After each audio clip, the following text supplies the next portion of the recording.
We have the Philadelphia Eagles, right? The Super Bowl contenders. They went down. They lost to the San Francisco 49ers at home, opening round. I want to ask this: who is to blame in Philadelphia?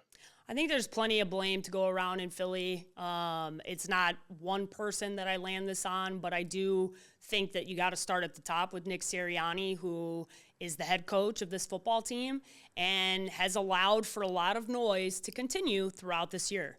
And we looked at this team, and you and I talked about it on last week, right? Where it was like, I got to believe that this team will win because they are more talented. And they are. There is no reason when you look at those rosters why the San Francisco 49ers were able, especially considering they lost George Kittle in the first quarter, that team beat the Philadelphia Eagles. It is not logical, it does not make sense. But there is something toxic in that locker room.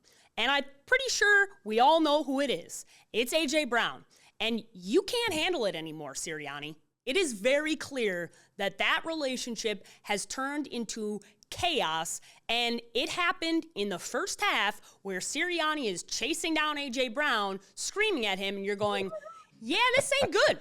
This ain't good. And the moment I saw that happen, I looked at my brother and said, yeah, they're losing this game. Like Yep. there is something to be said about culture, and when the culture is right for an organization, for a football team, things go in the right direction.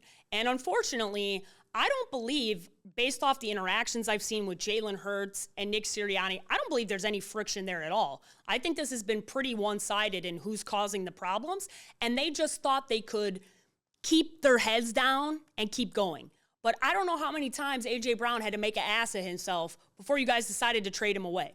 And at some point, he needed to be shipped out of there because very clearly there was a problem. And it showed on the field because he had, I think, 5 drops tonight, including a absolute crushing one on third down that he was bailed out on fourth down by their tight end who made a play afterwards. But man, oh man, he had a rough game today. And it's obviously it's not, things are not good. So I start with Sirianni and AJ Brown, and I really blame AJ, but I blame Sirianni for not dealing with it because he's the head coach. Yeah, so the how I rank these guys, right, of who's to blame in Philadelphia Eagles, like for the loss, right? Yep. Start with AJ Brown, then I Yep. go to Nick Sirianni, then I go to Howie Roseman before I even get to Jalen I Hurts. agree. And the reason that I dissected this, right, is that we've seen that this was an issue from week one. We've seen that this was an issue last year, right? When AJ Brown pulled out the book, right? But I get it. Y'all had success, you won a Super Bowl, right? But when you start the year off, so you're paid, you're productive, you won a Super Bowl, and you're still not happy. That means you're just not happy being here, right? Like, Period. and that's writing on the wall. And I'm not going to ask you to tell me the truth, right? I'm not going to ask you to come to me and tell me that you don't want to be here anymore. I'm going to read, I'm going to go by your actions, right? And your actions say you're not happy to be here, so I'm going to remove you. I look at the situation and I agree with you. The minute that I seen Nick Sirianni go over to AJ Brown and basically tell him catch the damn football, I knew the game was over with, right? And I predicted before the game, and that's why I picked the 49ers last week because I said, you know what? You know what's going to happen? There's going to be some type of friction. San Francisco 49ers are going to score a touchdown. AJ Brown is going to get pissed off about something, and somebody's going to respond in some type of way, right? And we have to think about this. Why would Nick Sirianni do this?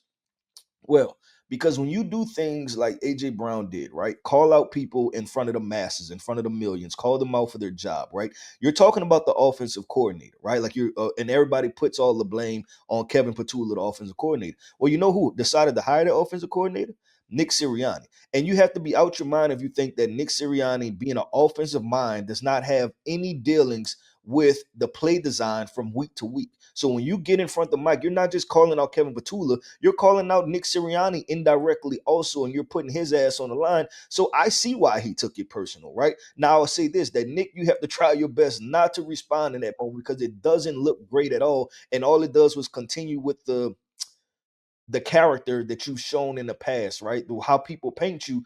But if you, it's one of those situations where, man, if you're gonna talk shit about me, you better have your I's dotted and your T's crossed also. And I can get it. And unfortunately, that was the boiling point. That was, I think the bubble burst there, and that was a wrap, right? I think Jalen Hurts does a good job of ignoring it and just going and play football. But also, Jalen Hurts may not be vocal, right? He may not be loud and boisterous, but are you impacting Jalen Hurts' ability to get through his progressions because he feels like he has to feed you the football on certain downs, right? If he feels like, you know what, in this game plan, I have to make sure AJ Brown gets 10 targets, so then that way he's happy. Like, all of those things make an impact, was the reason why they lost. And in ranking them, like I said, I start with AJ Brown because you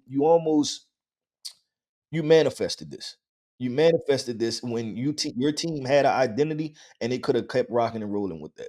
I like how you ranked them. I think they're total agreement. You have A.J. Brown, Nick Sirianni, because at the end of the day, you're the head coach, and you have the Yep. opportunity to deal with it, and you didn't. You thought you could coach through And it. go to And Howie. yeah, Tell him I and can't deal with Howie. this shit. Yep. Yep. There was an opportunity at the trade deadline because it was hot at the trade deadline. That was after A.J. Brown had made comments on a Madden stream about how you should drop him. Yeah, he did a bunch of stuff. He 100%.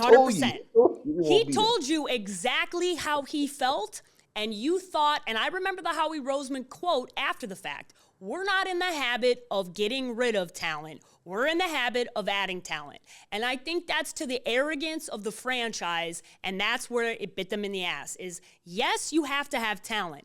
But when your talent is not acting right and your one talent is impacting all of the talent, you have a problem. And AJ showed you enough times that he was a problem and that he was not going to be happy because you just won a Super Bowl and this man was complaining. I don't understand. He's never going to be happy. I don't know what will make the guy happy. Yep, no, and I'll get into this too. Not only was it affecting the locker room and potential play calling and things like that, I thought AJ Brown didn't play at 100% effort this That year. part. There were plenty of times where I thought he lacked focus, he lacked concentration, and he lacked effort. There were plenty of deep balls that Jalen Hurts put out there for him. You like, could you really not get to that football, or did you already quit on the route because you were like, you know what, I'm not getting there? Like a lot of half-hearted routes, and I think that's the best way to put it. AJ Brown ran a lot of half-hearted routes because he predetermined that, one, I'm not happy, and two, I'm probably not gonna get the football, so there wasn't full effort. And when it's on the field, then you definitely have to remove it. And that's the part that I think was probably the most frustrating if you're an Eagles fan is you watched him show you exactly who he was over and over and over again. And you just kept thinking you could change him. This is like the girl that tells you that they can change their man. It ain't going to change. It's not going to change. You're not going to change him, and there's nothing you can do. There wasn't a certain amount of targets that he was going to get where he was going to be satisfied. It just didn't matter. It did not matter, and the biggest part was you saw in a playoff game a guy who is as talented as A.J. Brown is make multiple crucial drops that were inexcusable when you talk about who he is as a talent. And that's where you have to move on from him. There is no way around it. And I think the Eagles are very lucky because there are very few quarterbacks that I think would have handled the shenanigans that was going on with A.J. Brown as well as Jalen Hurts did. Jalen Hurts is excellent as quieting the noise and focusing in. And because of that, they kind of got hoodwinked into thinking they could deal with this. And unfortunately, they can't. And Jalen is passive in a way, and you can just tell he's a great leader, and he's not going to let stupid shit get to him. But at the end of the day, he's still a human being. You think Jalen Hurts liked hearing all that shit from A.J. Brown all the time? No, there's not a single quarterback on earth that would like that. If Tom Brady or Aaron Rodgers ever had a wide receiver talk like that, they'd probably smack them in the mouth in the locker room. It's just not tolerated. And AJ, you're in for a rude awakening, big dog. I hope your ass gets shipped to Cleveland. That's where you deserve to go.